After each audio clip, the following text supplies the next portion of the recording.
Du coup, bonjour à tous. Bienvenue à la 34e édition du Paris Data Ladies.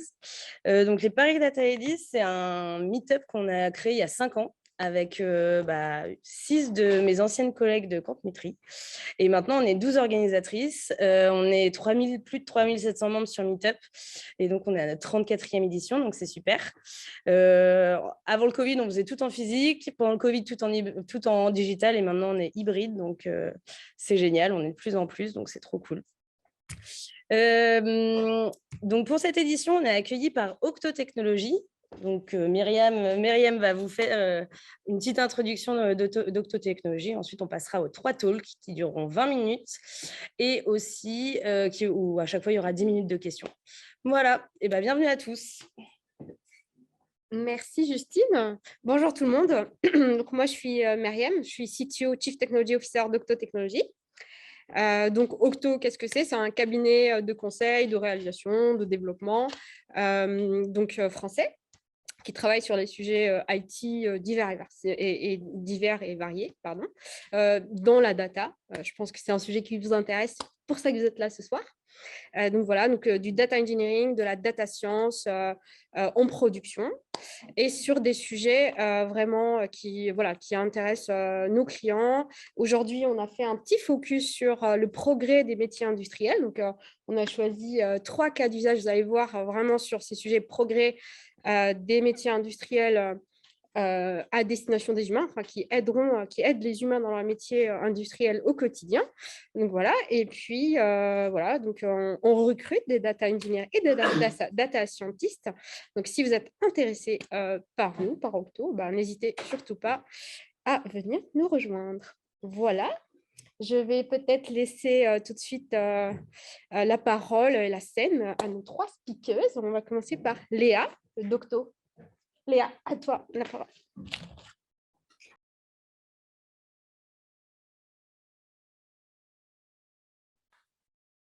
Bonjour à tous, je m'appelle Léa Nakache, je suis consultante data scientist à Octo Technologies, un cabinet de conseil tech, comme l'a très bien présenté Myriam. Donc aujourd'hui, je vais vous présenter une mission que j'ai pu faire pendant mes années à Octo, que je trouve pertinente et qui répond bien au sujet d'aujourd'hui, qui est d'intégrer l'IA et utiliser l'IA au service du progrès de nos métiers industriels. Et à travers cette présentation, je vais essayer de répondre à 2 points en particulier. C'est comment l'IA permet d'améliorer la productivité en industrie et de s'affranchir d'actions plus ou moins pénibles pour les métiers. Donc, je vais parler rapidement et présenter le contexte de la mission, le développement, donc comment est-ce qu'on a mis en place les solutions pour répondre aux besoins du métier. Je vais rentrer un peu plus dans les points techniques sur le développement et les résultats. Et enfin, vous donner une petite conclusion et ce qu'il faut retenir. Donc, le contexte. Il s'agit d'une entreprise, d'une entreprise industrielle qui s'occupe de faire des inspections de navires, de cuves de navires. Donc, l'idée, c'est un inspecteur qui vient, donc le navire est immobile. Ce sont des navires qui transportent souvent des marchandises, tout type de marchandises.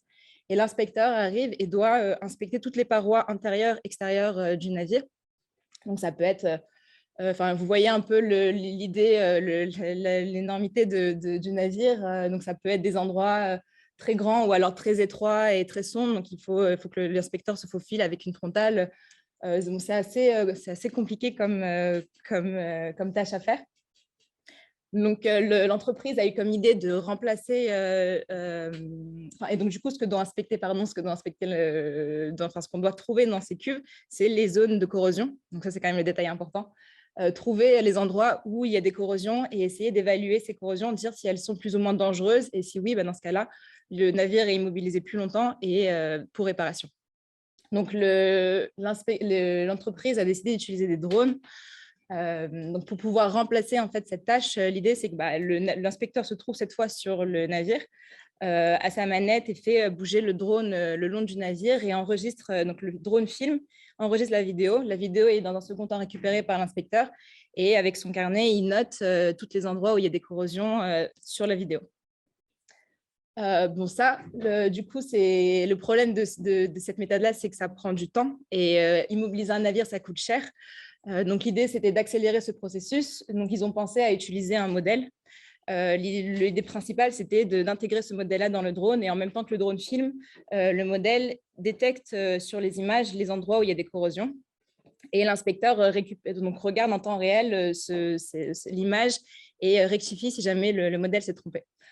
Donc, ils ont fait un modèle donc, capable de faire cette tâche, de détecter les corrosions. Sauf que donc, le modèle qu'ils ont utilisé, c'est un masque RCNN. C'est un modèle qui permet de faire de la détection de corrosion, de donner le type de corrosion et de faire de la segmentation. Donc, c'est vraiment au pixel près. Donc, c'est un modèle assez complexe, mais du coup, qui est coûteux en temps.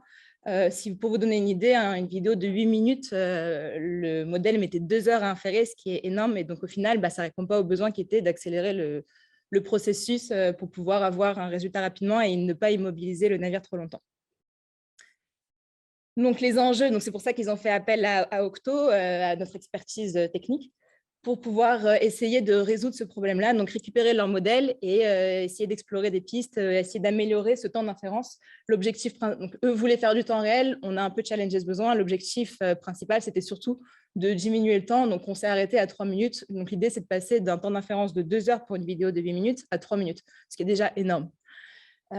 Donc, premier enjeu, aussi, faut construire un modèle rapide en inférence et suffisamment précis parce que l'idée, c'est quand même d'être une aide, un appui pour l'inspecteur et si le modèle prédit n'importe quoi, ça va plus rajouter du bruit à l'inspecteur qu'autre chose et ça va juste lui faire perdre du temps.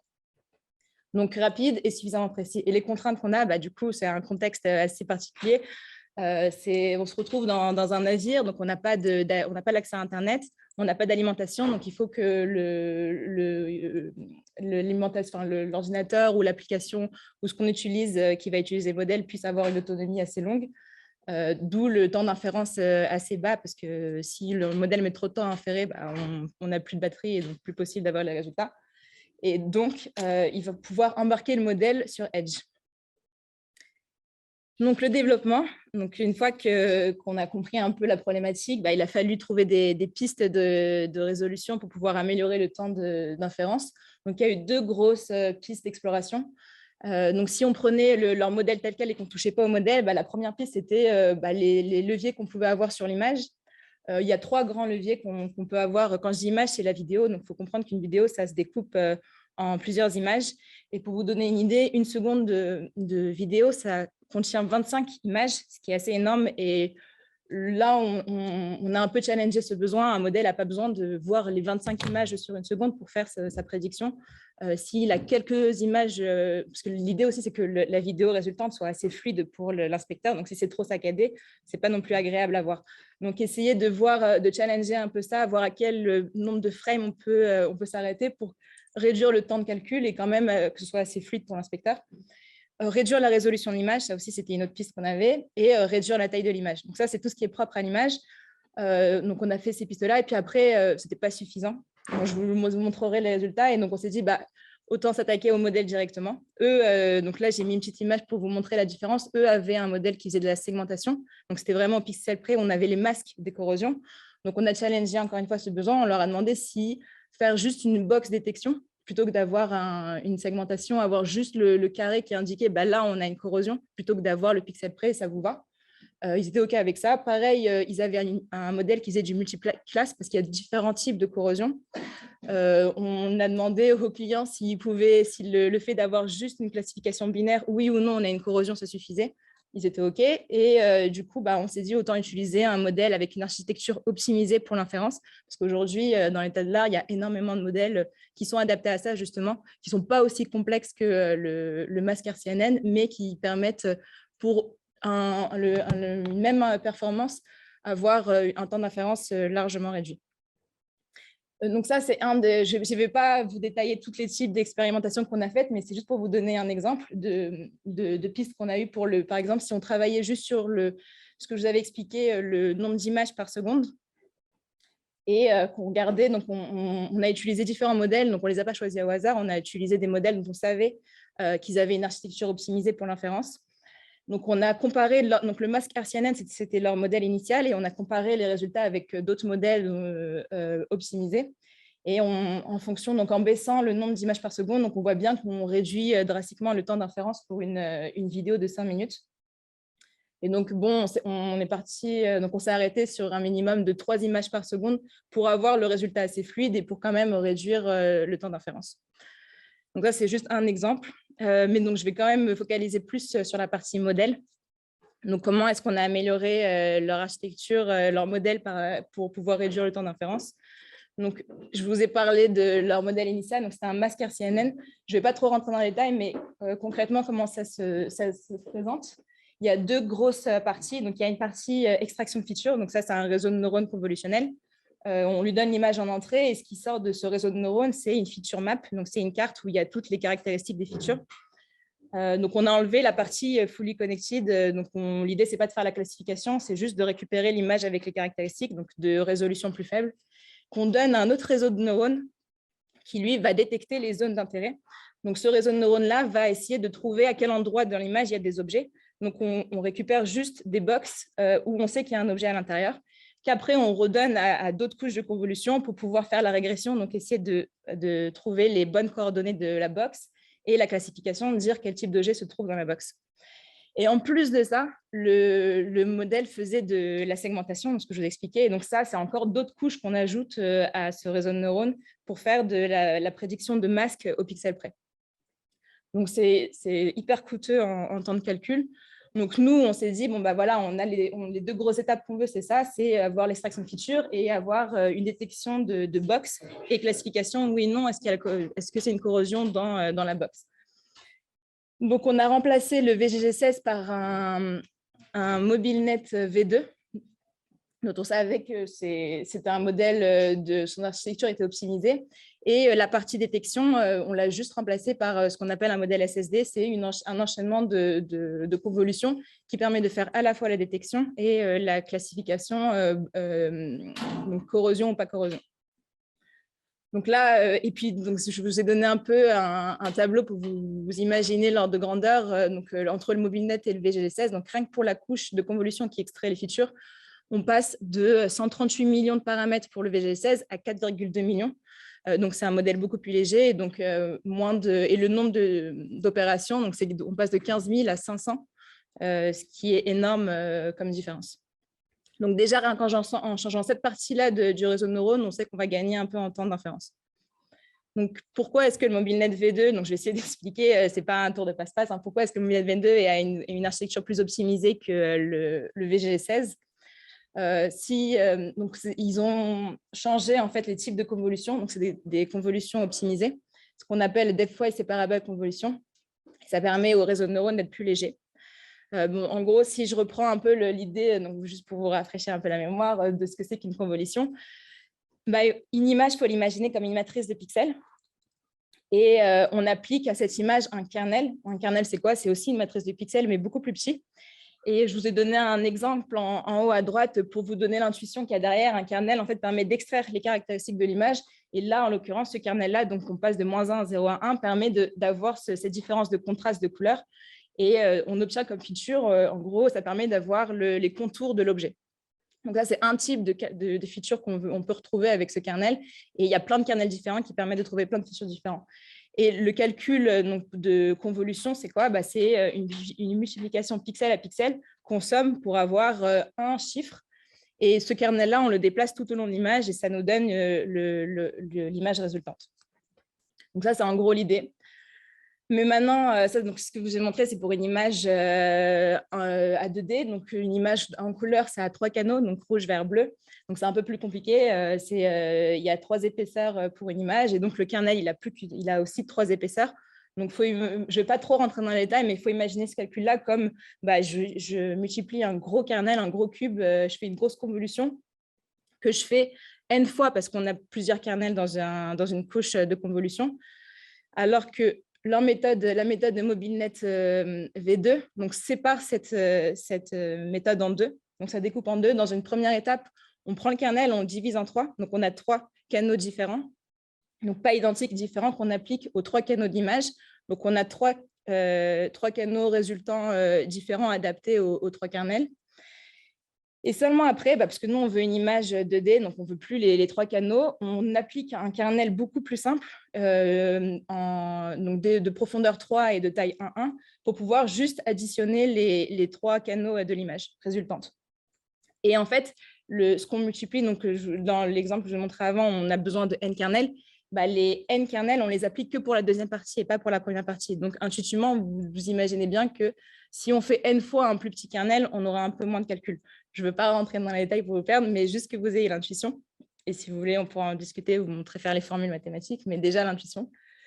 Et en gros, si je donne un exemple avec des chiffres, c'est ce qui se passe. Là, on a le gros cube qu'on multiplie à la grosse image. Ça nous donne un énorme chiffre qu'on multiplie. Si on dit qu'on prend 256 kernels, on multiplie par 256. Alors que l'autre, on fait une fois une première grosse convolution avec les trois kernels. Et c'est seulement après, avec le mini-kernel, qu'on multiplie par 256 pour pouvoir avoir différentes features à partir du kernel. Donc, ça, c'était pour le MobileNet V2. Maintenant, il faut pouvoir faire la détection d'objets. Donc, on a expliqué la première partie du réseau de neurones qui est plus simple, qui est optimisé. Et la deuxième partie du réseau de neurones, donc c'est le SSD, en fait, c'est juste un enchaînement de couches. Pourquoi est-ce que ça marche alors que Mask-RCNN utilise un réseau de neurones beaucoup plus complexe? L'idée, en fait, c'est que du coup, ça se fait en deux parties. La première partie, c'est avec le MobileNet pour pouvoir extraire les cartes caractéristiques. Et le deuxième, en fait, on cherche pas vraiment, on apprend les box, mais on commence en fait pour chaque pixel de l'image avec 4 box prédéfinies. Et en fait, c'est par la descente de gradient qu'on optimise ces box-là pour pouvoir les adapter au type d'objet qu'on veut détecter. Et en fait, à chaque couche, on a différentes tailles, différentes résolutions de l'image, et ce qui permet en fait d'adapter selon la taille de la box, pouvoir avoir les objets plus ou moins grands, et donc la taille va s'adapter avec la feature map. Donc ça marche bien. Donc les résultats qu'on a eus, j'ai comparé ces résultats qu'ils avaient eux avec leur Mask-RCNN et les résultats qu'on a nous. Donc, pendant l'entraînement du modèle, donc avant d'entraîner le modèle, on a été voir le client, on a un peu challengé son besoin parce qu'il y a, en gros, vous connaissez tous un peu la précision recall, c'est soit on a un modèle qui est ultra performant, donc dans tout ce qu'il prédit, il a presque tout bon, donc ça c'est la précision, mais il peut en louper. Du coup, il préfère prédire les corrosions, enfin là où il est sûr de lui, et donc tout ce dont dès qu'il a un doute, il ne prédit pas. Alors qu'à l'inverse, le recall, il préfère ne pas louper de corrosion, donc il va prédire énormément de choses. Quitte à rajouter du bruit, au moins les corrosions, il ne les aura pas loupées.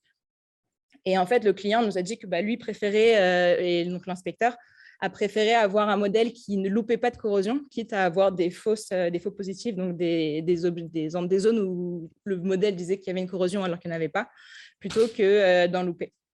Donc, on a optimisé plus le recall que la précision, et c'est pour ça qu'on a obtenu un meilleur score en recall et une baisse en précision. Et on a l'objectif du temps d'inférence était atteint. On a réussi avec ce modèle à avoir 3,5 minutes d'inférence pour une vidéo de 8 minutes, alors qu'eux mettaient 2 heures.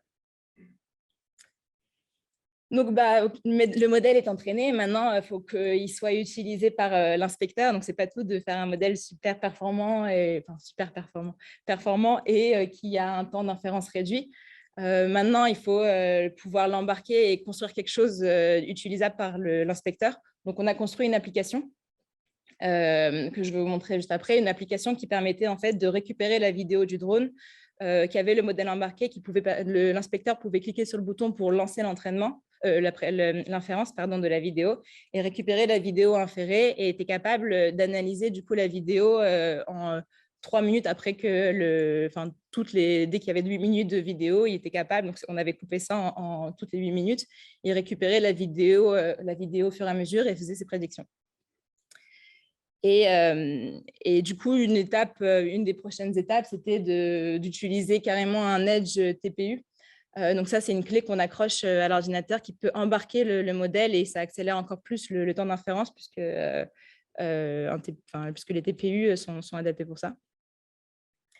Et ça, c'est un exemple. Donc ça, c'est l'application qu'on a fournie à l'inspecteur. Donc, il y a le détail du vol, donc avec les informations du drone, la vidéo, donc pour pouvoir la télécharger. lancer l'entraînement et avoir donc tous les résultats le temps d'inférence et les résultats de l'inférence. Et on a quand même permis à l'utilisateur de pouvoir jouer un peu sur certains paramètres. Donc, je vous avais parlé du frame par seconde. Il avait la possibilité de pouvoir adapter, rendre l'image un peu plus fluide ou pas. Et en sachant que s'il augmentait le nombre de frames, ça allait ralentir le temps d'inférence. La vidéocompression, donc c'était pour la résolution de l'image, et la box confidence, c'est à quel point il voulait que le modèle soit confiant ou pas dans ses prédictions. Et du coup, il affichait plus ou moins de box selon ce threshold, ce seuil. Donc, pour conclure, on a pu utiliser pour un problème assez complexe dans un métier assez compliqué, on a pu faire intervenir l'IA. Donc, l'avantage de l'IA, c'est que ça permet de s'affranchir des tâches pénibles et prévenir du danger. Donc, du coup, grâce à ça, l'inspecteur n'avait plus besoin d'escalader les cuves, de se balader sur un échafaud ou de faire le cordiste, parce que parfois, ça arrivait qu'un inspecteur soit cordiste pour qu'il puisse détecter les corrosions. Une aide à la décision, parce que ça permet aussi à l'inspecteur, le fait d'avoir un modèle qui lui indique les corrosions, ça le conforte dans son choix et dans sa décision de dire que c'est une corrosion ou pas. Et ça peut éviter parfois les erreurs. Ça s'adapte à des contraintes complexes puisque, mine de rien, on n'avait pas d'Internet, on n'avait pas d'alimentation. C'était sur un navire et il fallait quand même pouvoir utiliser l'IA. Et finalement, on a quand même réussi, en embarquant le modèle et en construisant une application, à pouvoir intégrer le modèle dans ce contexte.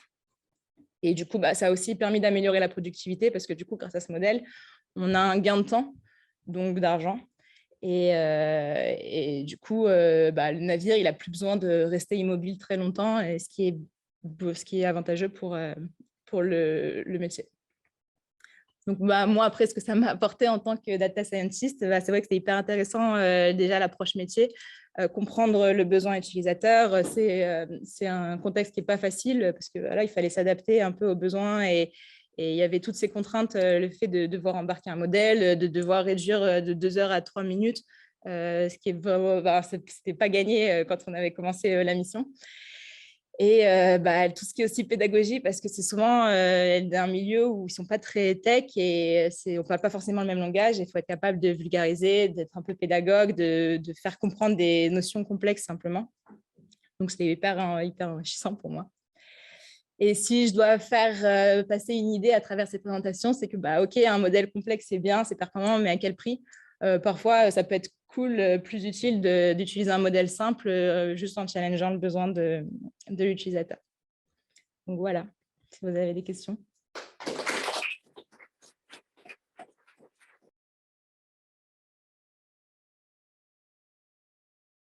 Vraiment pour les soutenir dans les opérations, une plateforme donc, qui s'appelle Drillix et qui a un module de prédiction qui prévoit de prédire jusqu'à 6 heures à l'avance ce type d'événement. Je vais vous présenter vite fait le développement du projet et ensuite je ferai un focus plus particulier sur comment est-ce qu'on a travaillé avec les utilisateurs pour vraiment rendre ce module le plus utile possible.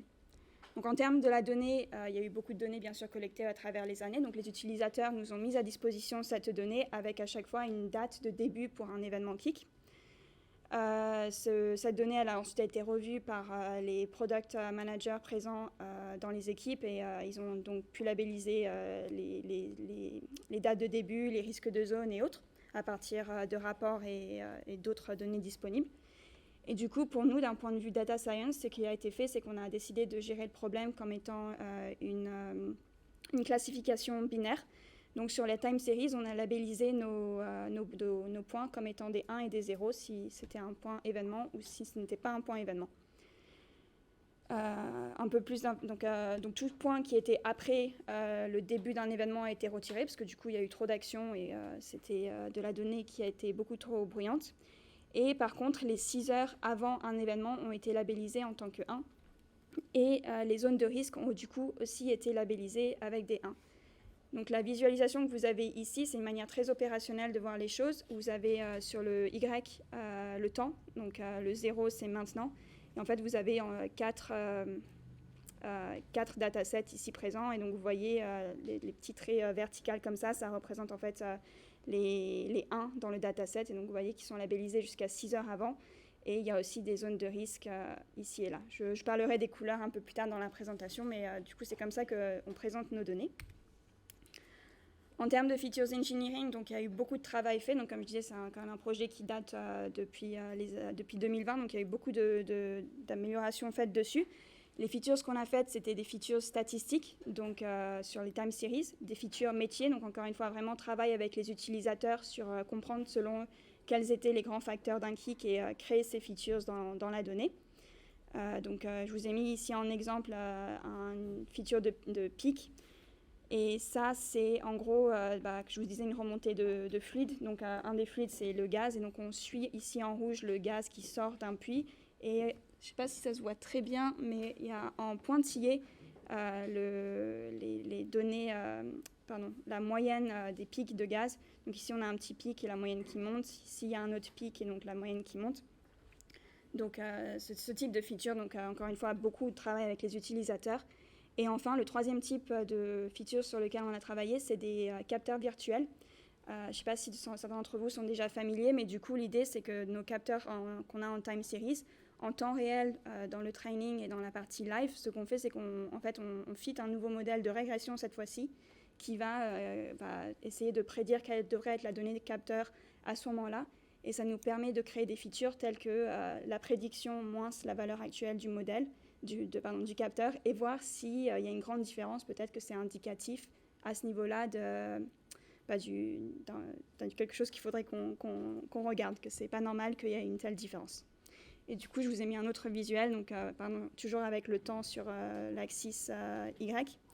Mais du coup, ici, on a une donnée sur les pompes. Donc en bleu, vous avez la vraie donnée capteur.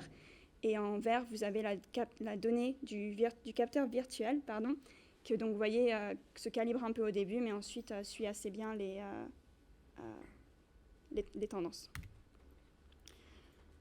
La partie training du modèle, donc comme je vous disais, c'est un problème de classification. On a donc utilisé un modèle LGBM, Light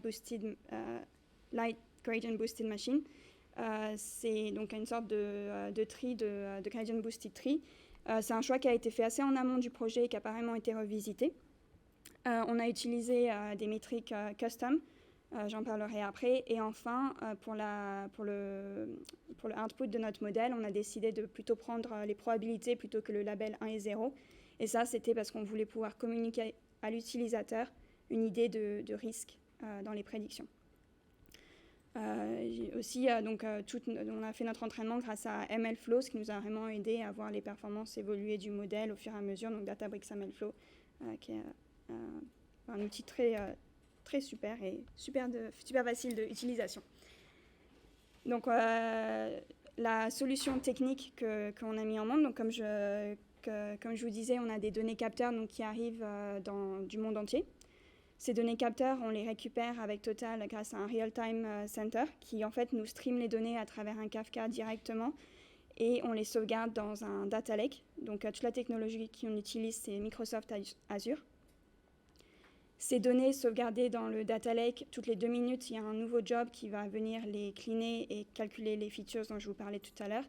Et enfin, toutes les 10 minutes, on fait une inférence avec le modèle qui va donc faire une inférence sur est-ce qu'il y a un risque de kick dans les 6 prochaines heures. On sauvegarde ça dans une Cosmos DB qui est ensuite requêtée par notre web app. Un peu d'eau. Alors, voici notre web app. Donc, c'est une web app qui a été complètement développée au sein de l'équipe. Donc, il y a beaucoup de choses. Et du coup, aujourd'hui, pour l'instant, je vais vous demander de juste regarder ce plot-là, qui est en fait la prédiction du modèle, donc toujours le temps sur le Y, et qui prédit le risque de quelque chose qui pourrait arriver, d'un kick qui pourrait arriver dans les 6 prochaines heures. Vous voyez, ça monte et ça descend. Et en fait, on a mis des thresholds en orange et en rouge ici, que si les prédictions passent au-dessus de ces thresholds, ça lancera une alarme aux utilisateurs. Donc ici, vous voyez que la threshold elle a légèrement dépassé le orange quelques fois. Et du coup, on a ce widget ici qui tourne en orange et qui sera en orange à travers toute la plateforme de web app. Voilà. Donc ça, c'est pour un peu la présentation, du développement du modèle. Et donc, comme je vous disais, il a été commencé à développer en 2020, ce qui nous donne beaucoup d'opportunités aujourd'hui de l'améliorer. Donc, on a 3 grands axes d'amélioration. Le premier, c'est la performance du modèle. Bien sûr, toujours s'assurer que c'est le meilleur modèle possible. Le deuxième axe d'amélioration, c'est les opérations. Donc, sur site, comment travailler avec les utilisateurs pour mettre en place des procédés une fois qu'il y a une alarme, un peu formaliser la manière dont ça va être, dont les opérations vont réagir sur site, donc sur les plateformes. Et enfin, le troisième axe, et sur lequel je vais plus me concentrer maintenant, c'est l'axe d'explicabilité. Donc, travailler avec les ingénieurs opérationnels qui sont avec nous dans les bureaux, mais qui ils sont aussi donc, sur les plateformes, et travailler avec eux pour mieux s'assurer que c'est vraiment un outil qui répond à leurs besoins et que c'est un outil qu'ils comprennent. Du coup, alors je vais d'abord parler d'un premier problème que les utilisateurs nous ont beaucoup remonté, et ça c'est les fausses alarmes. Donc beaucoup de fausses alarmes, et du coup qui a au début baissé la confiance dans l'outil. Ça va paraître c'est un peu la partie back, ça, du développement, mais du coup, pour nous, ça réduire les prédictions aléatoires et de réduire les fausses alarmes. On a créé un nouveau métrique pour pouvoir quantifier ces alarmes, et en fait, ce métrique, on l'a remis au moment de l'entraînement du modèle, et c'est en fait essayer de maximiser la différence dans notre distribution de prédiction. Donc là, vous avez deux graphes ici. Vous avez deux graphes ici, donc c'est la distribution des résultats des probabilités. C'est un peu c'est très technique, mais du coup c'est la distribution des probabilités.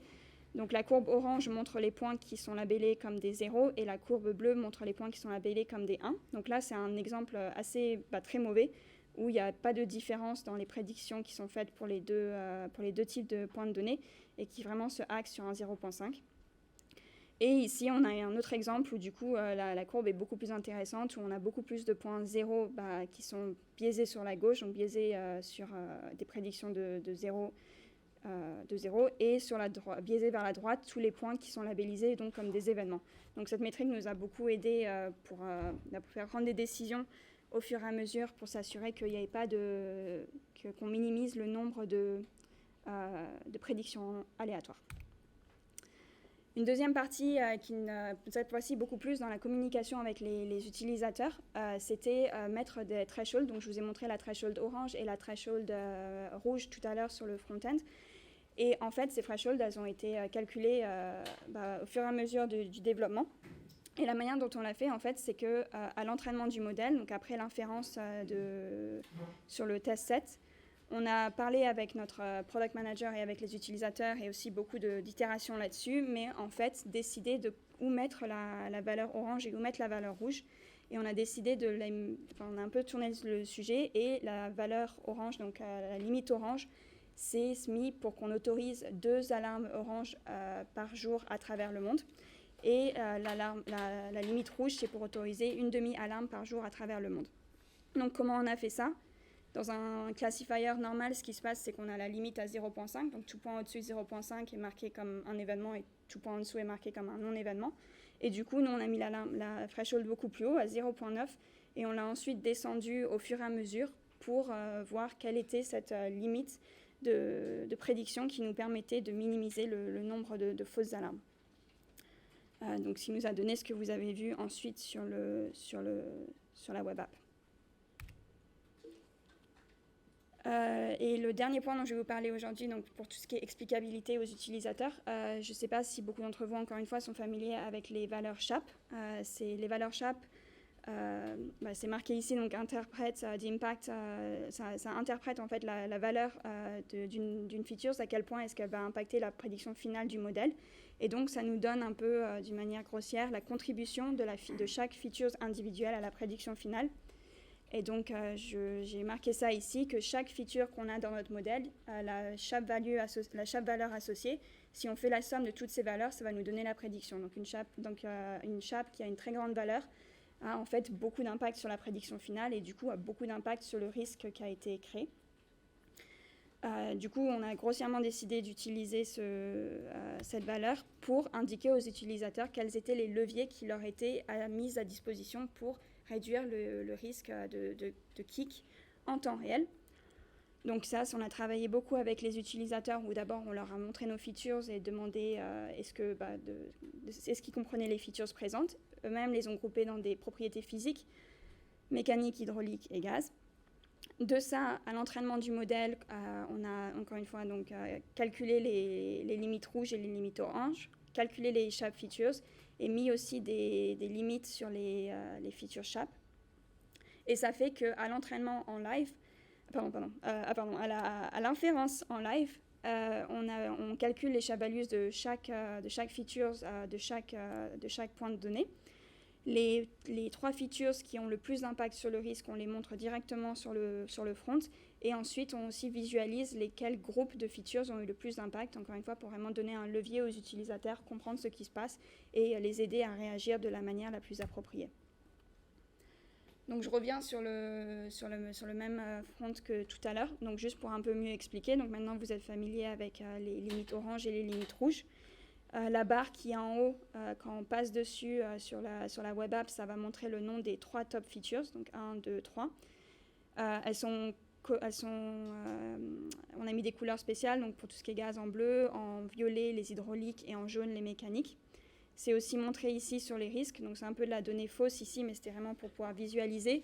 Ici en jaune, donc c'est les risques mécaniques, et quand le jaune est vraiment perçant, ça veut dire qu'il y a un grand risque des features mécaniques. Donc vraiment, encore une fois, pour aider l'utilisateur à utiliser cet outil en tant que support.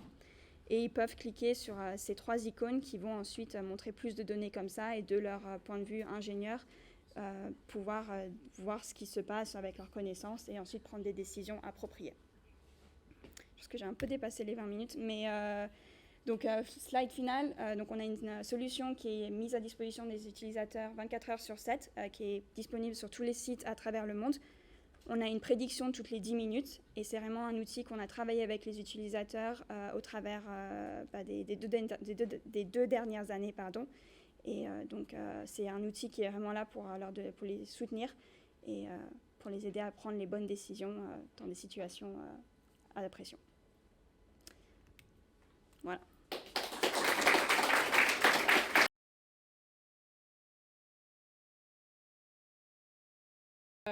Ce soir.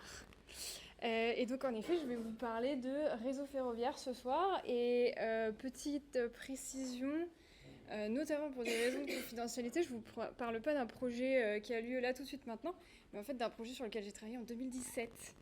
Et je trouve que c'est important de le préciser parce que on va parler d'une société qui n'a pas toujours la cote dans le cœur des Français. Mais quand vous dites que tout ça, ça a été fait en 2017, personnellement, je trouve que c'est un peu stylé.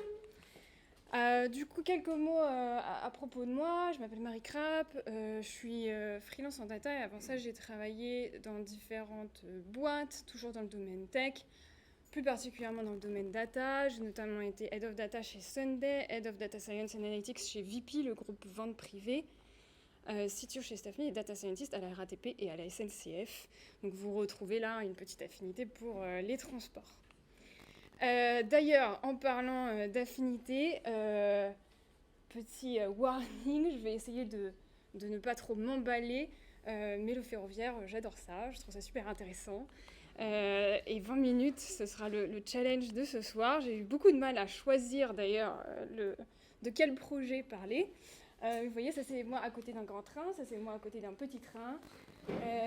Ça, c'est la passion de Walt Disney pour les trains. C'est pour ça qu'il y a un train dans tous les parcs Disney, c'est parce qu'en fait, il était fan de modélisme ferroviaire. Et ça, c'est le train électrique de ma famille. Voilà, donc vous l'avez compris, j'aime bien les trains. Et du coup, de quoi on va parler ? On va parler des trains en France.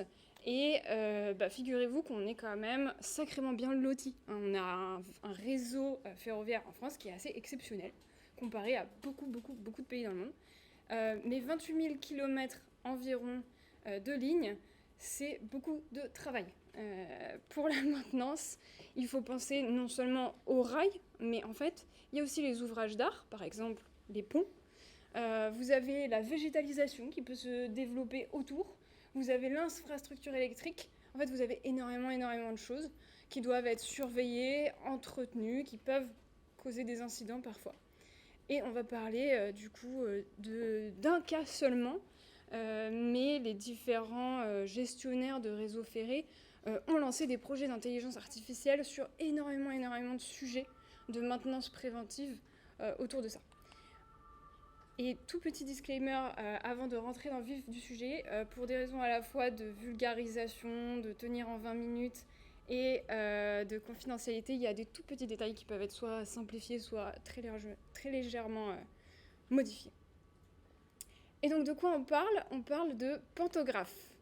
Qui sait ce que c'est un pantographe? Il y a la réponse sur la slide, donc c'est moins marrant. Mais... donc les pantographes, c'est ce que vous avez aussi sur les trams, c'est le bras mécanique qui relie le train à la caténaire. La caténaire, c'est les fils électriques, donc c'est ce qui permet au train d'être alimenté en électricité.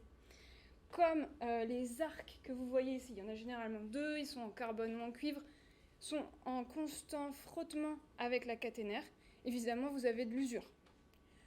Des fois, cette usure est anormale. Par exemple, elle va se concentrer à un endroit de l'arc.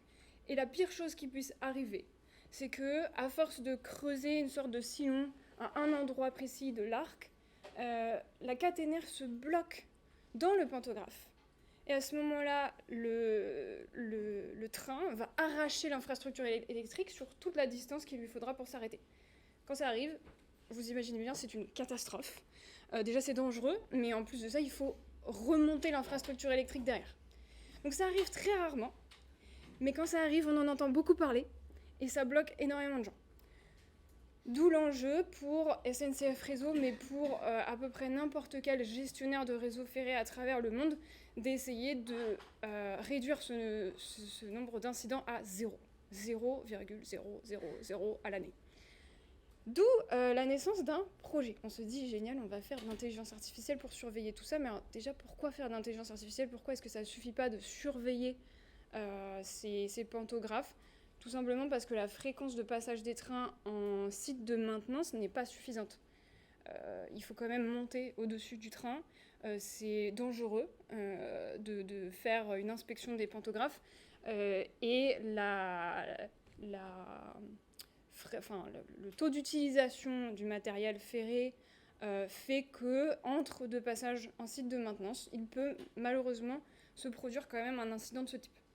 Donc, le projet Caféine naît. Caféine, ça veut dire caméra ferroviaire à intelligence neuronale, l'un des acronymes les plus magiques que j'ai vus jusque-là dans ma carrière.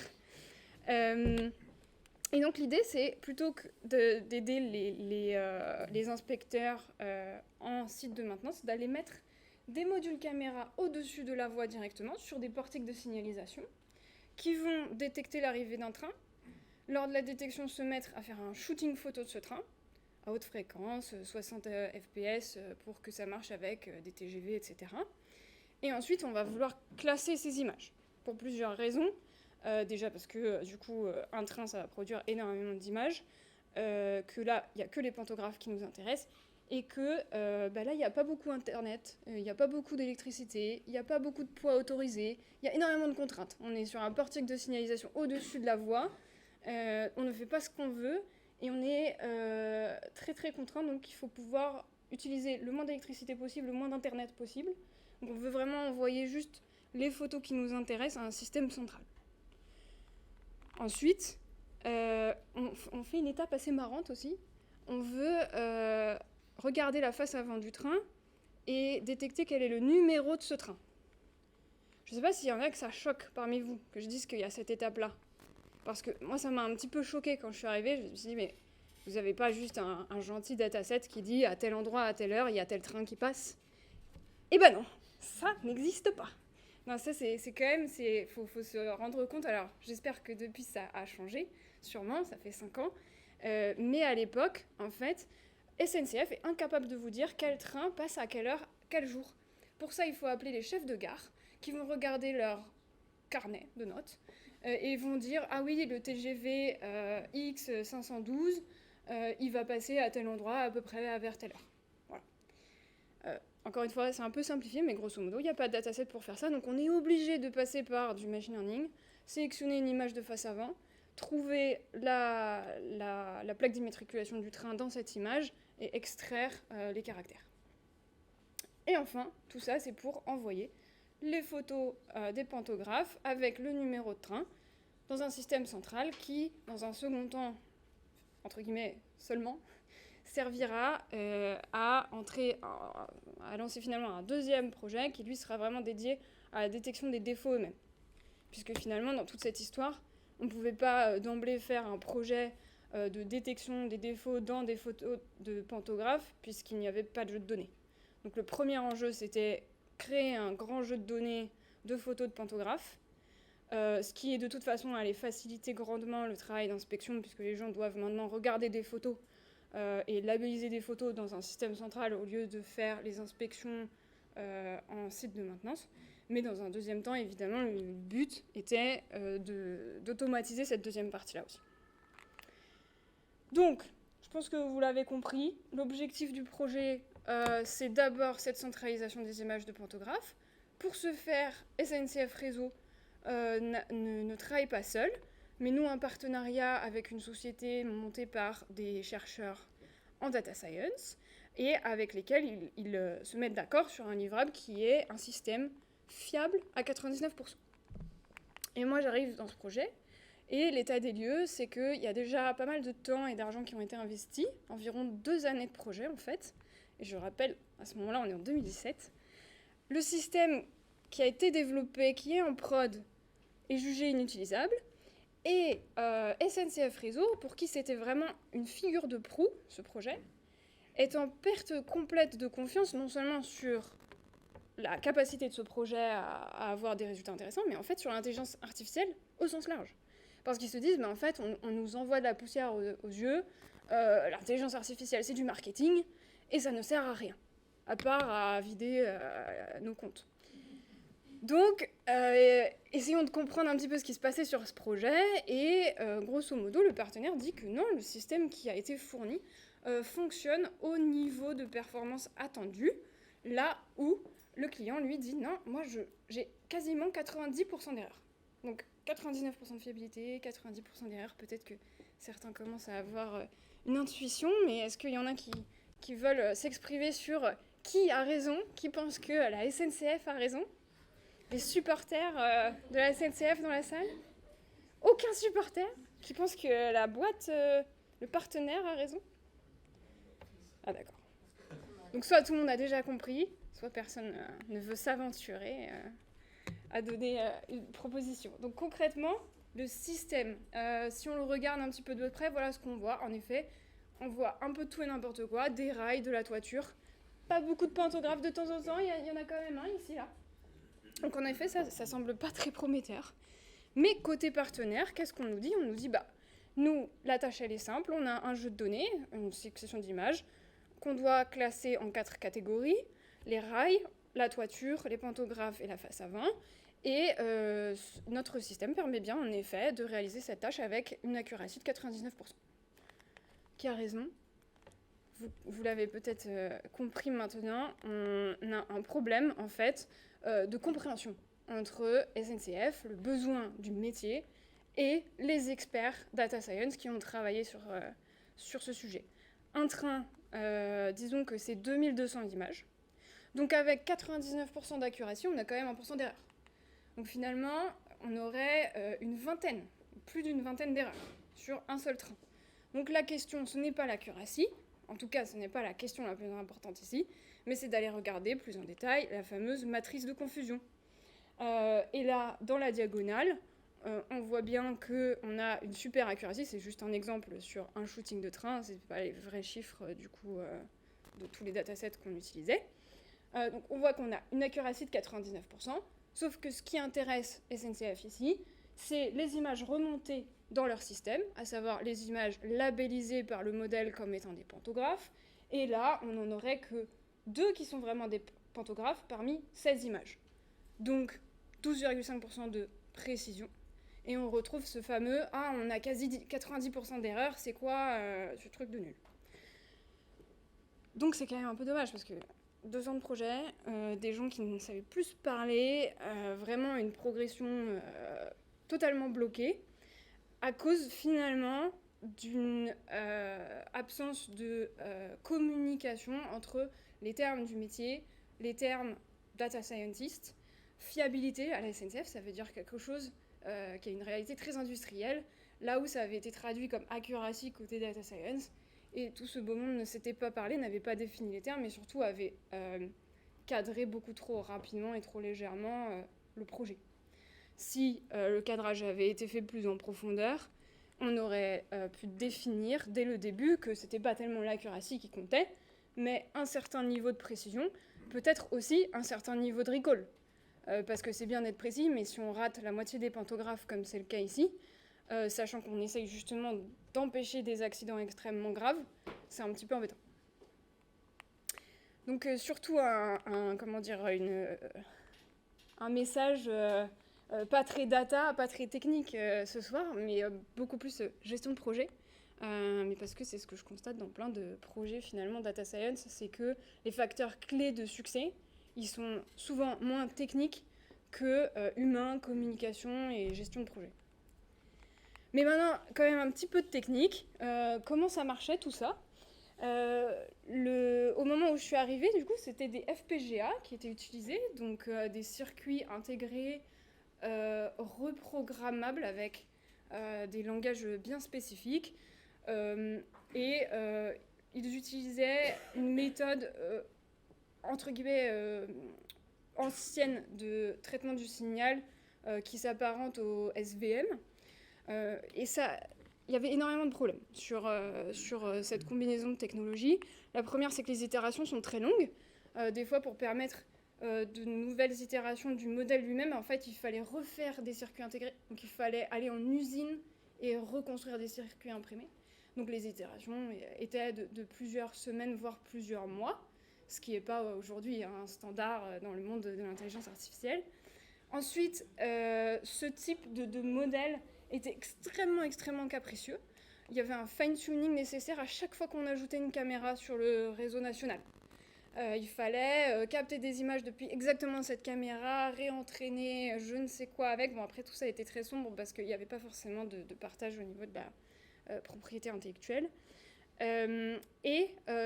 Justement, pour la même raison qu'il fallait fine-tuner par caméra, il y avait une grande rigidité du système par rapport à n'importe quel phénomène extérieur. Un exemple, à chaque fois qu'on avait une petite tempête en France ou vraiment juste une nuit où il y avait des forts vents, le lendemain, je pouvais être sûre qu'en arrivant au travail, le système était en rade. Plus rien ne marchait, parce qu'il suffisait que les modules caméra aient bougé d'1 millimètre pour que le modèle ne s'y retrouve pas. Dans le cadrage de son image, dans la position des trains dans l'image, ça y est, les modèles ne fonctionnaient plus. Donc pas du tout le niveau de performance et de flexibilité qu'on attend aujourd'hui, évidemment, d'une application d'intelligence artificielle. Donc, vous avez compris qu'est-ce qui s'est passé, pourquoi on en est arrivé là, qu'est-ce qu'il faisait. Vous avez aussi compris qu'on était dans un moment critique où le management, la gestion de projet côté client était en stress et prêt à abandonner l'intelligence artificielle en crachant dessus. Du coup, le défi là, c'était tout simplement restaurer la confiance et montrer que oui, l'intelligence artificielle avait du potentiel, même pour ce projet assez complexe. Et pour ça, j'ai pris une approche vraiment POC, faire un MVP le plus simple possible avec mes moyens à moi, pour juste leur montrer que non, on peut arriver à de bonnes performances. Donc première étape, il me faut un jeu de données. J'aimais pas trop ceux que les autres avaient. Donc j'ai demandé à mes collègues c'est quoi le meilleur endroit pour faire un shooting de train, sans barrière, sans grillage, sans je ne sais quoi. On m'a indiqué un super pont. Et puis je suis arrivée en hiver, les doigts gelés. J'étais là avec mes caméras trépieds à prendre des photos des trains. Et j'ai eu beaucoup de gens qui sont passés à côté de moi dans la journée. Mais madame, ça va, mais courage, vous savez, la vie est pas toujours rose, mais ça finit par aller mieux. Ah oui, quand vous êtes sur un train où il n'y a pas de grillage, pas de sécurité, enfin au-dessus des trains, sur un pont, les gens s'inquiètent surtout que vous créez une grosse perturbation du réseau RER pour le reste de la journée. Donc c'était marrant. Après ça, j'avais mon nouveau jeu de données, j'étais contente. Et qu'est-ce qu'on a fait là-dessus ? J'ai utilisé ResNet 50, donc un CNN avec 50 couches, que vous connaissez sûrement. C'était pas encore très connu à l'époque, mais quand même, c'était déjà bien utilisé. C'est donc pré-entraîné sur ImageNet, une base de données très très riche en nombre d'images, en nombre de classes. Et ensuite, la technique était tout simplement celle du transfer learning, à savoir réentraîner les dernières couches du ResNet 50 avec mon jeu de données des trains. Maintenant, ça marchait super bien, donc génial, mais en conditions laboratoires, sur mon ordinateur. Or, là, comme je vous l'ai dit au début, il s'agit d'aller mettre ça en embarqué dans des conditions très spécifiques, avec le moins de dépenses énergétiques possible, et aussi peu de place. Donc, il y avait une forte nécessité pour prouver quand même le potentiel de cette solution, d'optimiser pour l'inférence. À l'époque, pas toute la magie TensorFlow à notre disposition. C'était les tout débuts, il y avait des choses, mais rien d'utilisable pour ce projet.